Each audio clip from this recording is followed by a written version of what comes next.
देखो, मैं समझता हूं बहुत बड़ी ये प्रधानमंत्री जी की जो ये खासतौर पहले जापान गए, वहां पे बहुत कामयाबी उनको मिली। उसके बाद आज वो चाइना में पहुंचे हैं और चाइना में बहुत मेरी ख्याल से ऐसी चीजें निकल के आएंगी, क्योंकि आज दुनिया की ताकत, दुनिया की पावर बदल रही है। एशिया की तरफ ये ताकत आ रही है। आज इंडिया, रशिया और चाइना, मैं समझता हूं ये देश इकट्ठे हो रहे हैं। वर्ल्ड पावर है वो, यहां पे एशिया में आएगी और नरेंद्र मोदी जी इसका मील पत्थर है।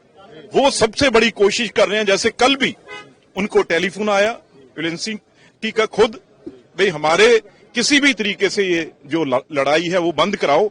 आप अंदाजा लगाओ, जब दो देश, प्रधानमंत्री जी मोदी तक ये अपनी बात रखें भी अमन शांति यहां से करवाओ, तो इसमें एक बहुत बड़ा मैसेज है वो एक गया है। और चाइना पे जैसे उन्होंने रेड कारपेट वेलकम किया है प्रधानमंत्री जी को, इससे पिछले चाहे हमारे फॉरेन मिनिस्टर मिले हों, चाहे हमारे एनएसए पहले मिले हों, और भी अंदर बहुत बातें हुई हैं।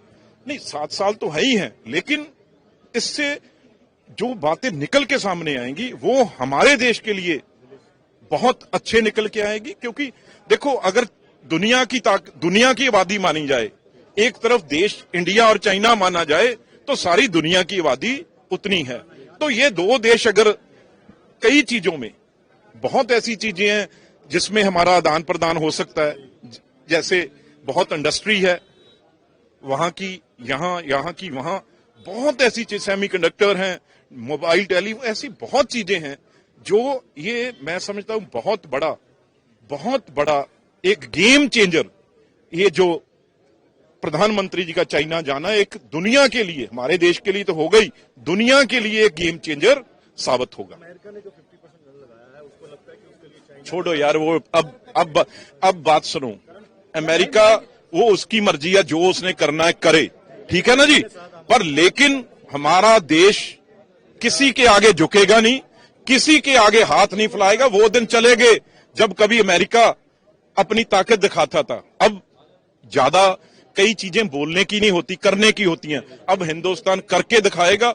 और मैं ये विश्वास से कह सकता हूं, ये नरेंद्र मोदी जी हैं जो इस देश को उन्होंने विकसित भारत बोला है, तो ये देश दुनिया की ताकत बन के रहेगा। इसे कोई रोक नहीं सकता, चाहे ट्रंप हो, चाहे ट्रंप जैसे कोई और हो। पंजाब में बाढ़ सारी बहुत प्रॉब्लम है, आपको लगता है कि हल कर पा रही है सरकार? देखो, अभी कोई पॉलिटिकल इस पे बोलने का समय नहीं है, टाइम नहीं है।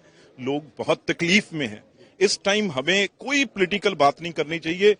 जो कुछ हो सकता है गवर्नमेंट की सपोर्ट करनी चाहिए, क्योंकि गवर्नमेंट तो जो पंजाब की जो भी है वो गवर्नमेंट पंजाब की है।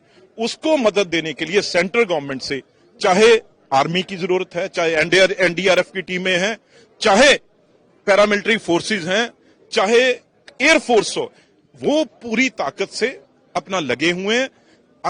मगर अब बातें नहीं, ये बाद में करेंगे और हफ्ते के बाद।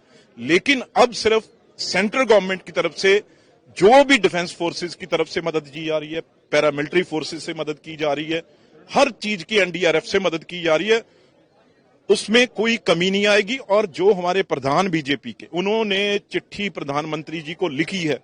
मेरी एक कहना है, जो हमारे सीएम हैं मिस्टर भगवंत सिंह मान, उन्हें ऑल पार्टी डेलीगेशन बना के होम मिनिस्टर साहब को मिलना चाहिए और हर बात पंजाब की रखनी चाहिए, चाहे उसमें बीजेपी हो।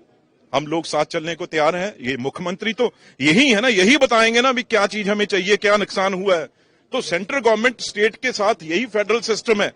बीजेपी साथ चलेगी, कांग्रेस पार्टी साथ चलेगी, जो भी अकाली दल है सब जाएंगे। मेरी ख्याल से पार्टियां बाद में आती है, पहले पंजाब है और पंजाब के लोग हैं। इसलिए मुख्यमंत्री को ये दिल्ली वालों के चुंगल से निकल के पंजाब की बात करनी चाहिए। और सब लोग जो भी वो कहेंगे, हम उनके साथ, अपने प्रधानमंत्री जी, अपने होम मिनिस्टर को उनके साथ चलेंगे।